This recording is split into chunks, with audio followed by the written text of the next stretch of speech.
summit being held after nearly 5 decades in Delhi, and all the distinguished participants of this very important engagement. A very good morning to all of you. I cannot claim much knowledge about this sector, but a little bit of what I was able to hear from the professor and from you, madam, was quite interesting, intriguing in parts, but certainly very educative. I took the opportunity of studying some of the notes that were presented to me and realized that across the world, we are now becoming more and more conscious of our responsibilities towards the environment, towards the consumer in terms of quality, in terms of higher nutritional value, and towards the farmers or the dairy producers in terms of their livelihood. And I must compliment all of you for the sustained efforts made across the world and in India, particularly by reputed organizations like the NDDB.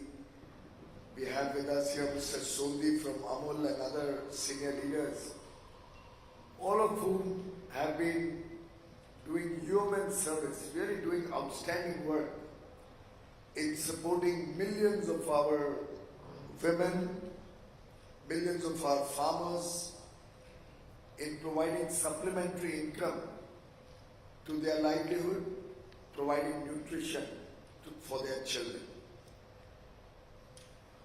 Very often in the course of our negotiations or discussions at international forums about free trade, about greater engagement on international trade, the dairy sector also does come up. We are very conscious that we would like to see more and more engagement amongst nations, and being the world's largest producer of dairy, with nearly 1/4 of the world's production coming from India, and potentially giving the kind of initiatives that the government has taken, that our cooperative sector is taking, that our farmers are taking, I do believe our global share of production over the years will see a significant rise,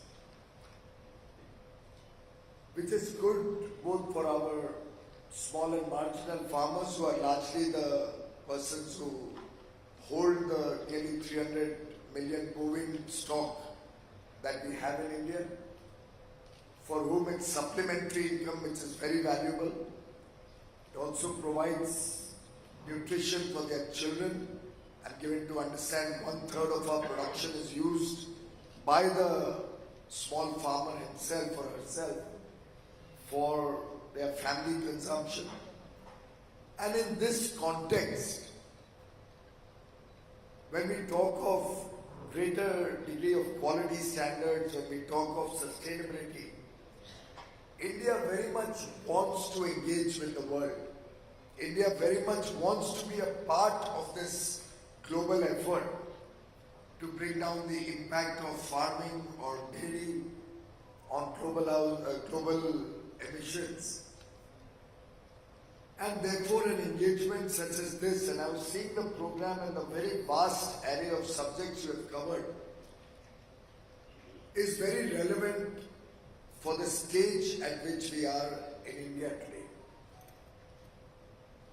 I'm sure when the Honorable Prime Minister was here, or when the Honorable Home Minister was here, they must have mentioned about India's commencement of its Amrit Kaal, the next 25 years, as we move from 75 years of independence to 100 years of independence. And our collective commitment as a nation to become a developed country, a country that takes prosperity to 1.3 billion people across the length and breadth of the country. And out of that 1.3 billion people, we have nearly 70 million families, particularly amongst the very small and marginal farmers, some having 2 acres, 3 acres of farmland, 2 or 3 cattle producing milk. I'm sure all the distinguished participants from across the world will appreciate that what we are discussing is literally like chalk and cheese. They are 2 poles apart. We are looking at a set of dairy farmers numbering in a few thousand in maybe the oceanic countries, Australia, New Zealand, most of the European countries, also in America. I don't think America would have even 100,000 farmers who are producing dairy. And the production is not small. Probably 10% of the world production coming from the United States. And 100,000 or less than that persons who are actually holding that cattle, holding the stock. Large farms, large cattle farms. And a lot of what I was seeing on your presentation, madam, on your professor, clearly is focused towards that ecosystem. And we very much welcome that, and I think it's appreciable, the wonderful work that the IDF is doing across the world. What the scientists are doing, what the experts are studying and doing research on. But I do think we'll have to look at contemporary or relevant solutions for small farms, for small holdings, and come up with solutions which make our farming more sustainable, more eco-friendly, hopefully more profitable, help them improve productivity, help them improve quality, help them recycle or reprocess the manure or the cow dung or any of the other associated global gas emissions sources. And I would urge the IDF to have a dedicated team, possibly even stationed in India for a couple of years, which does this kind of research literally at the farm level, at the local levels, with different climatic conditions across the country, and come up with solutions which will help us align ourselves with global standards and global emission norms. I can assure you, India wants to be a part of the solution and not the problem. I can assure you that our farmers in India are very conscious of their responsibility to nature and to the environment. And not today, and not because in the last 2 or 3 decades, the world has woken up to this reality. In fact, on a lighter note, when my good friend, and I can call him my good friend because we have had several engagements and we really understand each other, Vice President Al Gore, with whom I've had a series of engagements on climate change and sustainability. When he came out with the inconvenient truth, maybe nearly 18 or 20 years ago, our Prime Minister, who was then the Chief Minister of the state of Gujarat, which is one of the most progressive states in the country, and from where our Honorable Minister, Mr. Rupala, comes, he came out with his own response to the inconvenient truth, which was convenient action. And I think that's what all of us here are assembled for. That's what all of you are working towards. What will be the way forward? How are we going to find relevant and applicable solutions which work in different environments, different ecosystems? And farming in India, traditionally, and I don't even talk of decades, I'm not even talking of centuries, I'm talking of thousands of years. Farmers in India intrinsically, by nature, by their very philosophical thinking, believe in sustainability. India is one country where animals are looked upon as God. Where the trees, where rivers, all of them are revered because of their contribution to our lives. And in that context, the little bit of produce that our cattle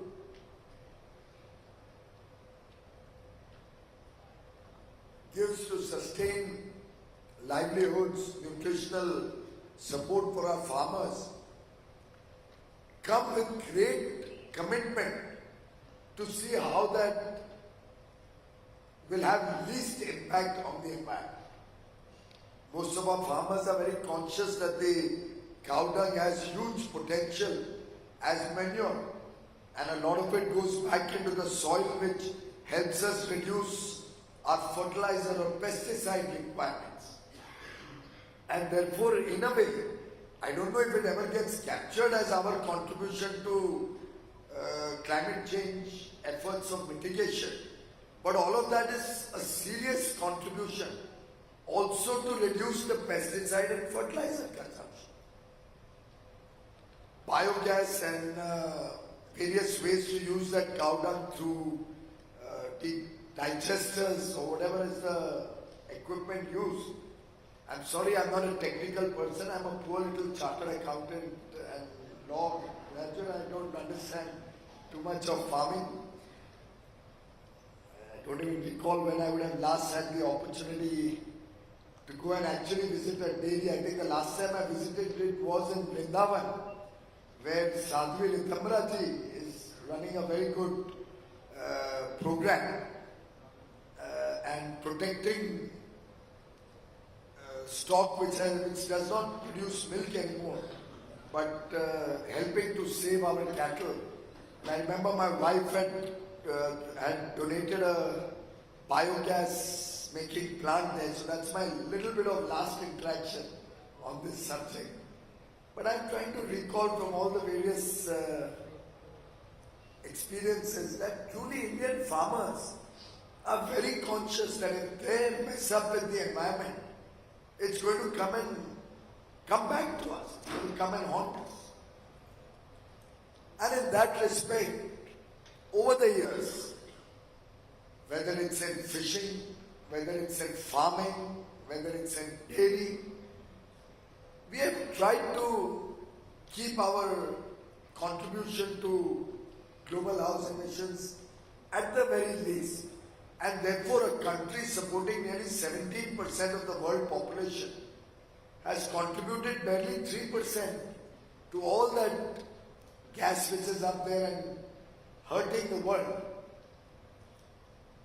In this situation, I think more relevant solutions, more cost-effective solutions given to the farmers will be adopted very readily by the farmers, will be adopted very readily by our dairy which produces the milk products.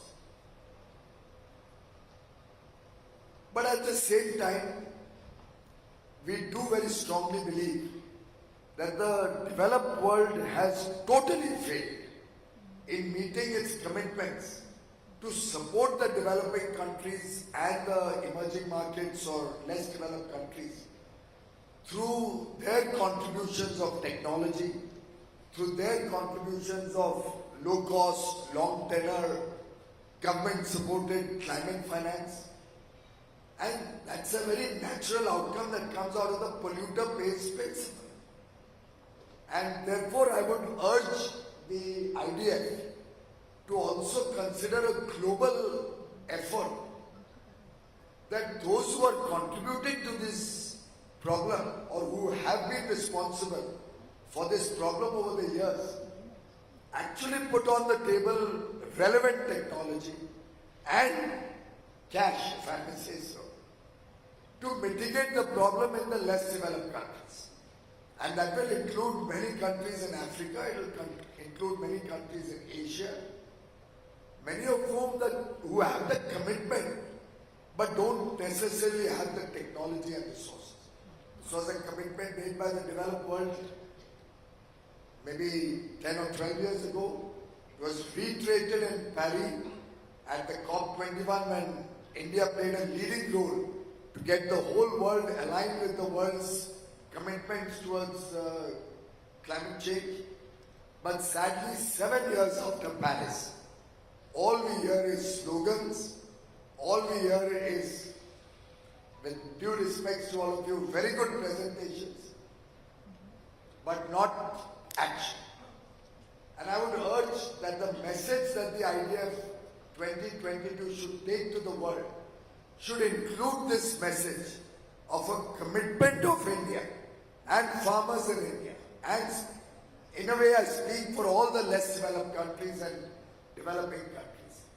The message has to go that we mean business when it comes to addressing this challenge, but it will be good business for the rest of the world also to participate in this effort with that same spirit and contribute to this effort with the responsibility of having benefited from the fruits of dairy for so many decades and years. And you can do any relevant assessment of the contribution of Indian dairy compared to the mechanized farming and dairy across the world. I am very confident India will come out a solid winner and a much less contributor to this problem. I don't know whether IDF likes what I am saying or whether I have been invited in the first place at all with the expectation that I would not be speaking. I have some notes also. I can speak very good things. I have all the right comments. Everybody in IDF will love me if I read out what I spoke. But I thought of using this opportunity to speak from my heart. And I found most parts of the developed world very sensitive to our concerns when we speak honestly and when we speak with that understanding that I have, I think, with most trade ministers, at least across the world, that the Prime Minister has with all global leaders. I can share with you my experience with Australia, for example. I've just concluded a free trade agreement with Australia. I don't know if any of you are from Australia. You.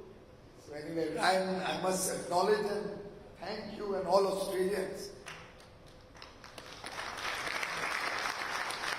My own experience when I was working with the Australian government, and bipartisan, it's not about one government or the other. Whether it was Dan or it's Don. Dan was the earlier trade minister, Don is the current trade minister of Australia.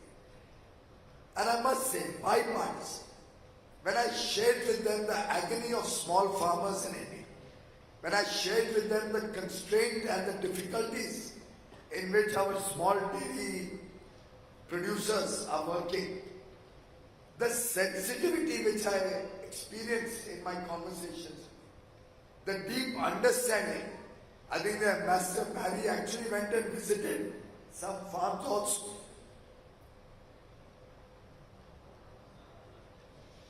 I must share with all of you and with friends from across the world.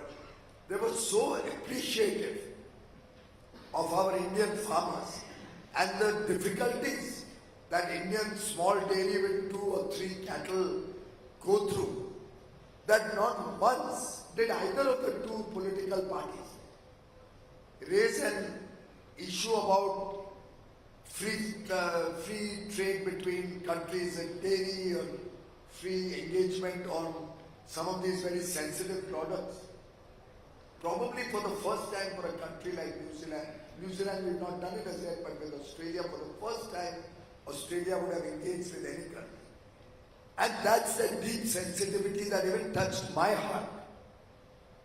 And I would appeal to all the members and leadership of IDF that please hear India's voice and the sensitivity of that 30, 40 liters or 50 liters that this farmer produces, gives a part of it for his children.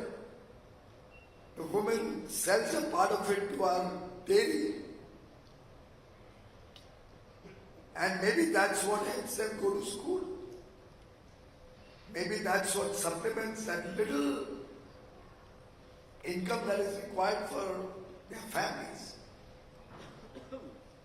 So lots to be said, lots to be done, but I think for today, my only message to all our esteemed panelists is, please take up this subject with greater relevance and focus also on the developing countries, also on the small farmers. Come up with solutions. I can assure you on behalf of every farmer in this country, with the confidence that the farmers will back us up fully, that we give them good, sustainable solutions. They will implement it. They will make sure that the nature is protected, that climate is protected, and the world is a safer place to live in, a better place to live in. Thank you very much. Thank you so very much, sir, for sharing your golden words. And now, to felicitate our Minister, I request Shri Manish Saha, Chairman of NDDB, to present a memento to Shri Piyush Goyal ji, Honorable Minister of Commerce and Industry, Consumer Affairs, Food and Public Distribution, Textiles, Government of India. Can we have some round of applause, everyone, please?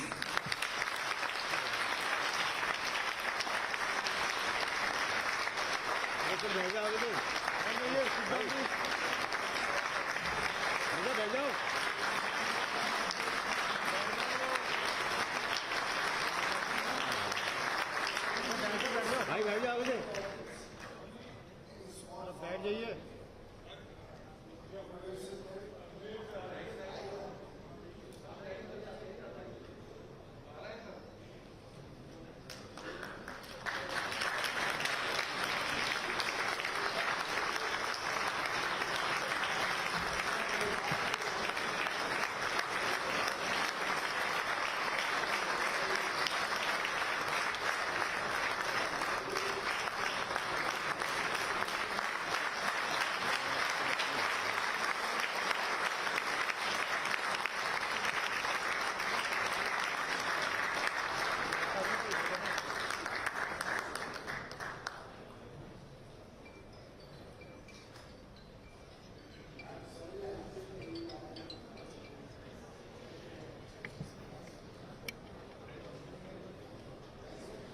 और अब मैं माननीय मंत्री जी का धन्यवाद करना चाहूंगी कि वो यहाँ पर आए और अपनी उपस्थिति के साथ इस सेशन को और भी ज्यादा प्रीशियस और भी ज्यादा महत्वपूर्ण बनाया. तो once again thank you so very much to our minister sir for making this session even more gracious with your precious presence. Thanks a lot. And I request remaining people to be seated. We'll be continuing this session.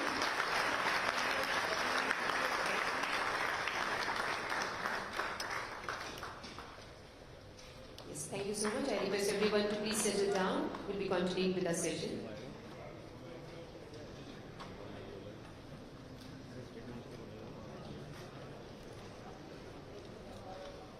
Well, what a privilege to have that presentation, and